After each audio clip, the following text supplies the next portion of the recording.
အောင်ရချီလေးတဲ့ဝက်ဝက်မဲတကောင်ဟာပြားအောင်ကိုလက်တစ်ဖက်နဲ့ရိုက်ခွဲလိုက်ပါတယ်နောက်တစ်စက္ကန့်မှာတော့ငရဲကြပါတော့တယ်စစ်ဆိုးမှန်ဆိုးဖြစ်နေတဲ့ပြားကောင်ကြီးတောင်းတဲ့ချီဟာဝက်ဝမ်ရဲ့နှာခေါင်းပေါက်မြက်ခွင်နဲ့နားတွေကိုအစိတ်ဆိုးတွေနဲ့အယူးမှုဝိုက်ထိုးကြပါတော့တယ်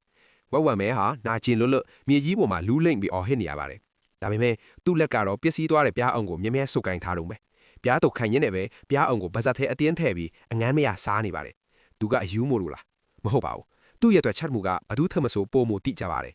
ဝက်ဝမ်အရေးခွင်ထူပေမဲ့နာတာတော့နာတာပါပဲဒါပေမဲ့အဲ့ဒီနာကျင်မှုကအရေးပြဟော်ကဒဏ်ရာလောက်ပါပဲ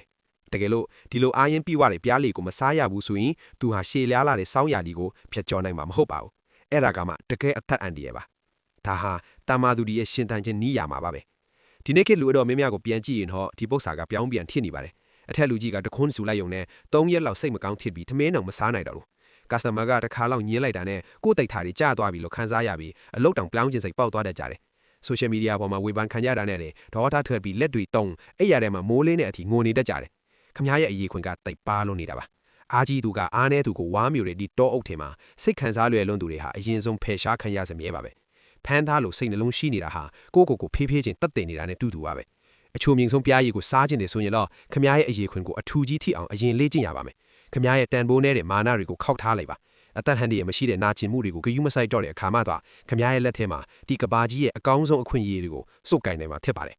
စိတ်ပညာဗဟုသုတတွေအတွက် follow လုပ်ထားနော်